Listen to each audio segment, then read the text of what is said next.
ran upstairs. I woke up your sister. I said, something's terribly wrong. His lips were blue, and she burst into tears. She said he was gone, and I'm like, no.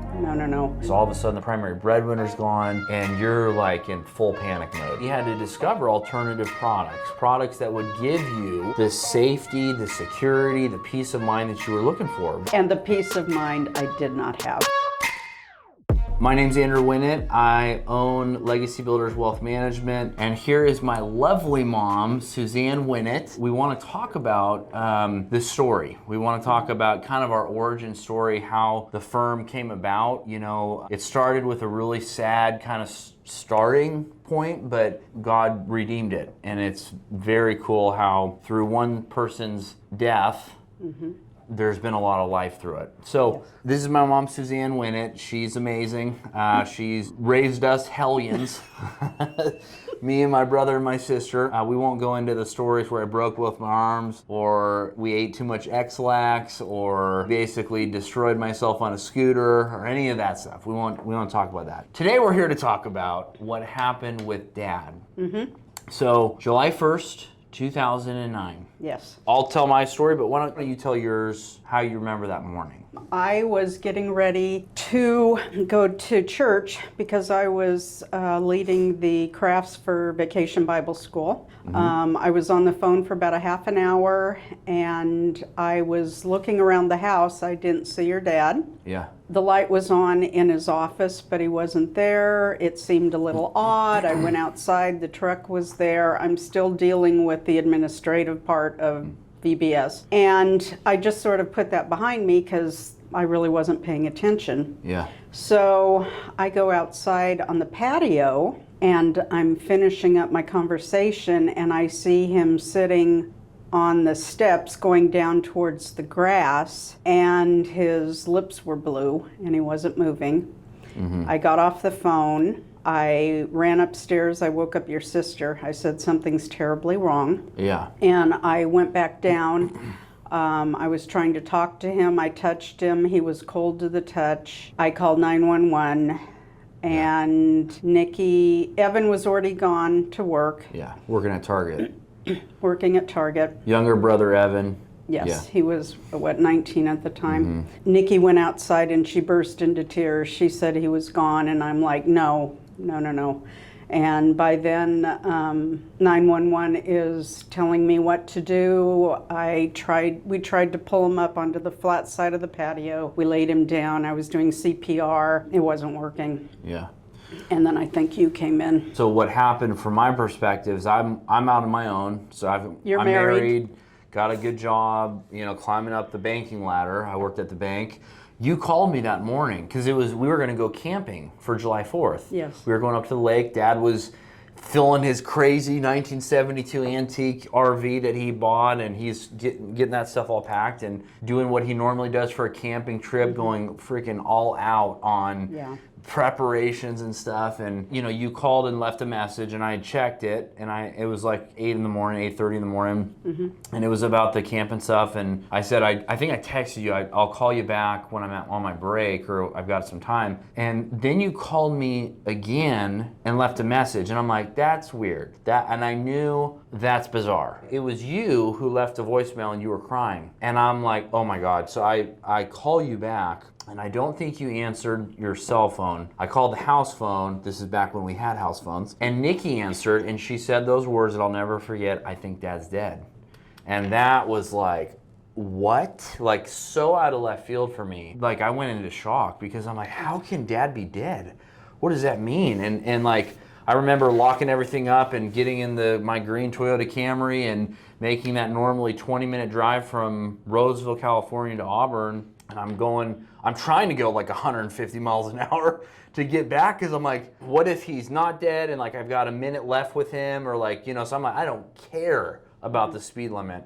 But there's so much freaking traffic that I can't even go fast. And I remember thinking like, what am I about to walk into? Like, I was thinking about you because I'm like, Dad was a primary breadwinner, and he had previously made great money.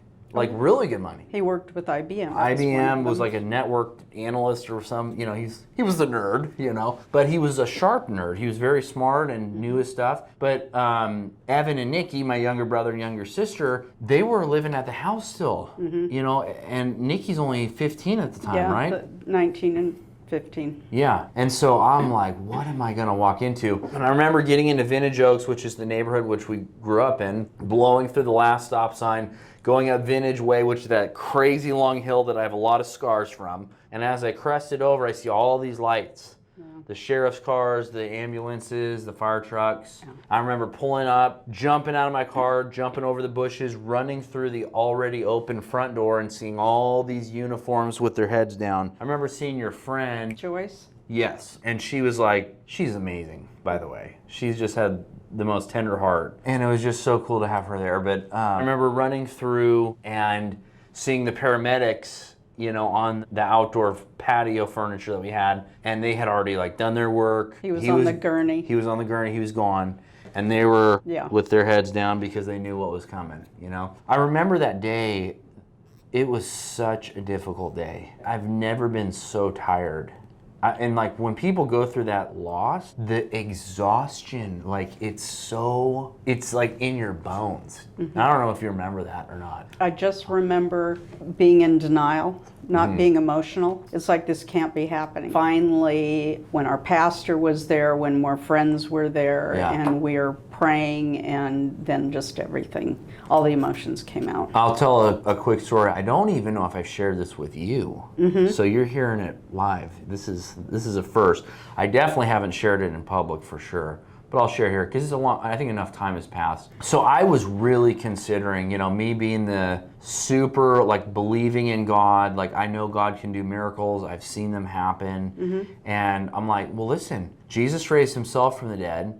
Jesus raised Lazarus from the dead. I remember I went around the corner, I went into the RV, and I'm pleading with God. I'm like, God, if you tell me, I don't care if I look like a fool, I will go over there and tell my dad to get up. And I'm like, God, I have the faith for it. I believe that you can do it. And this is crazy. There's a handful of times in your life where you're so sincere and you're so broken that God is so close to you. He's hearing every word. He's carrying you. And I remember, God, I promise you, I don't care who watches, I'll do it in front of everybody. I will tell him to get up. And you know what? Crazy as it sounds, I remember looking up in the clouds, and in the clouds, there was an N-O. God said no.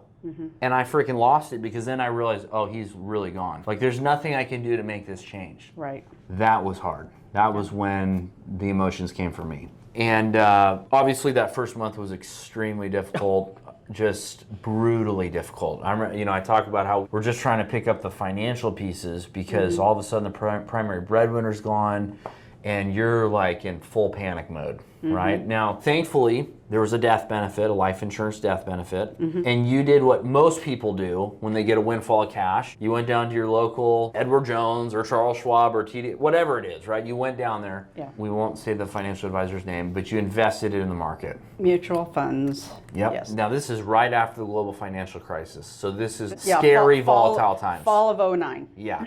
During that time where your money's invested in the market, you're majorly struggling, right? You're having to go back to work at a sew and vac place for minimum wage in California. By the way, $7 an hour. You went back to school to get a certification to get into the medical field because you hadn't worked in 20 years. Correct. Well, you did. You were raising us hellions, right?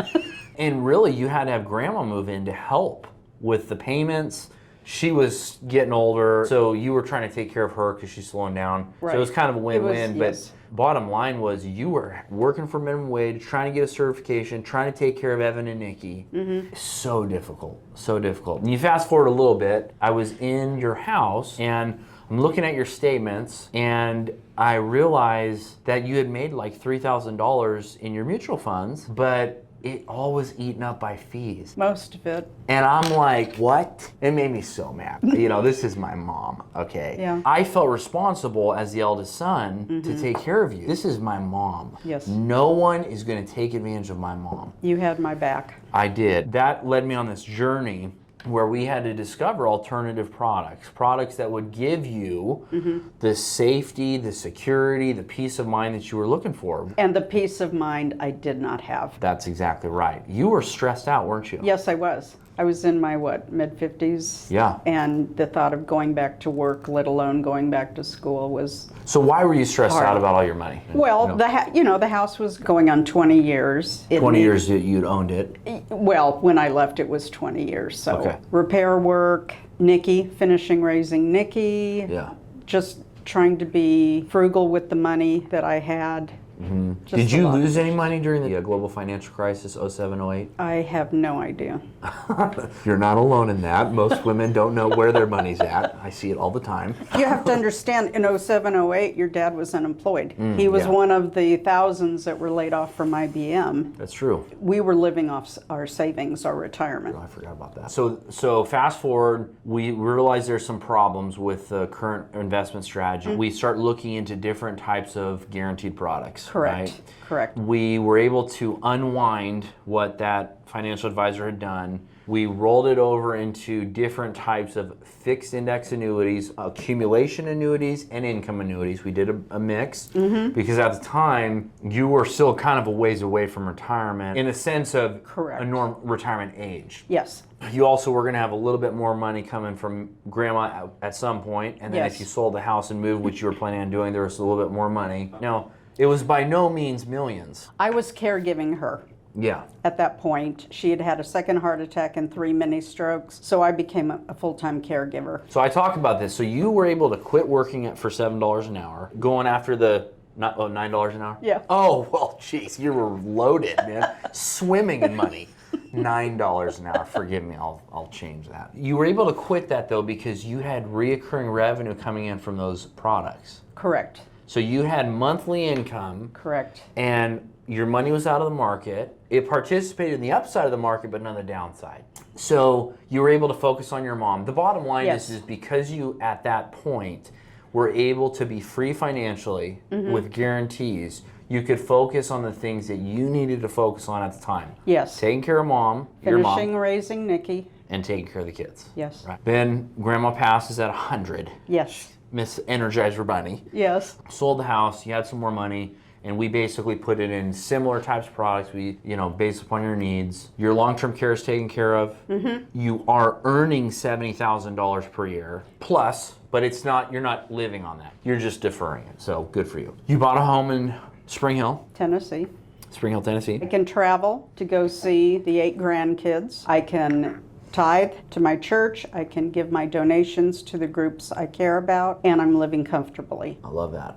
and stress-free. Stress-free. So what about your scenario? What about your plan makes it stress-free? I don't have to worry about losing money in the market. Yeah. And that was always a huge concern because when I was in my 50s, it was, do I go back to work? My memory's not as good. I'd have to learn more information for a new career. And now that I'm in my 60s, I don't have to worry about that. Yeah, and that's a praise. Well, so for you, obviously, although it had a very sad beginning, because of your story, I started the company with you in mind. How can we help people who are just like my mom? I talk about this all the time, but 4 out of 5 men die married, 4 out of 5 women die single. And sometimes it's more. In our family, it's 100% of the women outlast the men. That's crazy. And so what we've focused on with this firm, both in California and then out here as we go national, is helping predominantly women.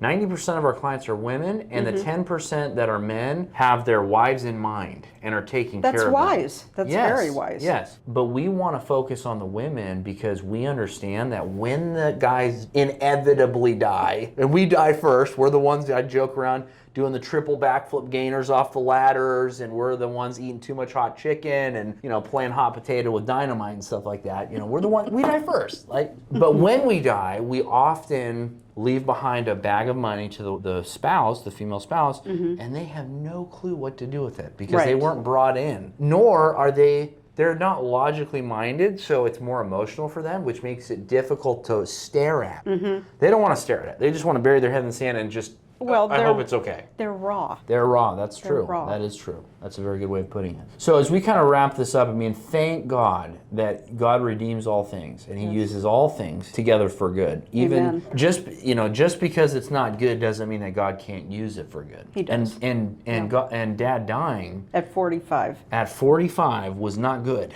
No. But God used it in an indirect way to redeem literally thousands of people. Yes. Have been helped from this company. Absolutely. So I know I'm very pleased with that, and it's just kind of cool to see how something so terrible has brought so much life. What would you, we kind of wrap this up, what would you say to people who, maybe females, women just like yourself, maybe they're not single, divorced, or widowed yet, right? But at some point, the majority of them will be during their retirement.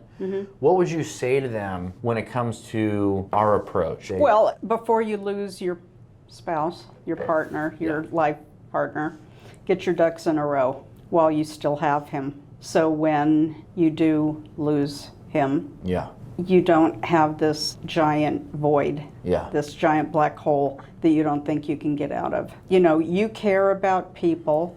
You have enough products, you see what works best for that person in that situation, and that was very comforting to me because, again, with the other company, it was like, okay, this is what we have, we'll make it work for you. Kind of fitting a square peg in a round hole. Correct. Happens a lot. So, and you know, if your financial planner doesn't have your back and you don't feel secure and safe, there's a problem. If that little inkling is there, then there's a problem. Now, I've always said women have the gift of discernment. I think God gives women discernment way more than men. I am so clueless on stuff sometimes that my wife's picking up on, like, that's sketchy. I'm like, oh, he's probably a really stand-up guy, you know? Like, my wife's like, yeah, there's a red flag right there. What advice would you give to someone who maybe already is single, divorced, or widowed, and they're with a financial advisor that they're starting to have, especially with what's going on right now, starting to have some red flags? What would you say to them? You have to listen to that still small voice. And as uncomfortable as it is, even though you feel secure right now, but you know that you know it's wrong, you've got to take the energy, the mental stamina, and shop it. Shop it around, research it, and find a place where you can land and you feel like, I'm set, I'm good, this company has my back, and I don't have to worry.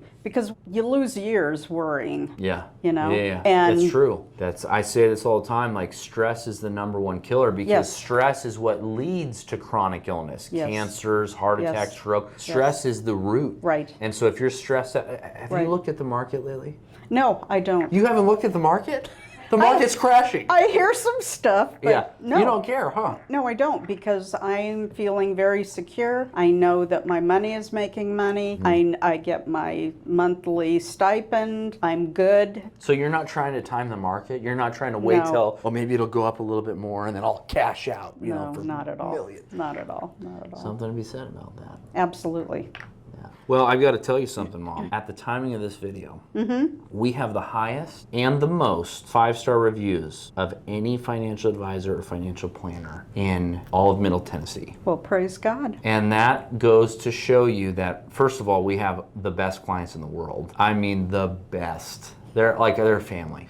But number 2, it's that peace, that safety, that security. They can have the retirement of their dreams, and they don't have to worry about what's going on around them, the fallout, this carnage of what's going on in the market. They can participate in market upside, but none of the downside. They can have a steady stream of income that grows each year to help offset inflation.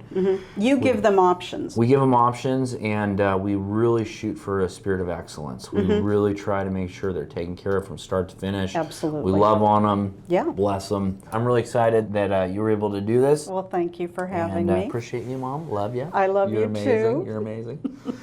So that is our interview with my mom, Susanne Winnett. This is basically the reason why I started this company.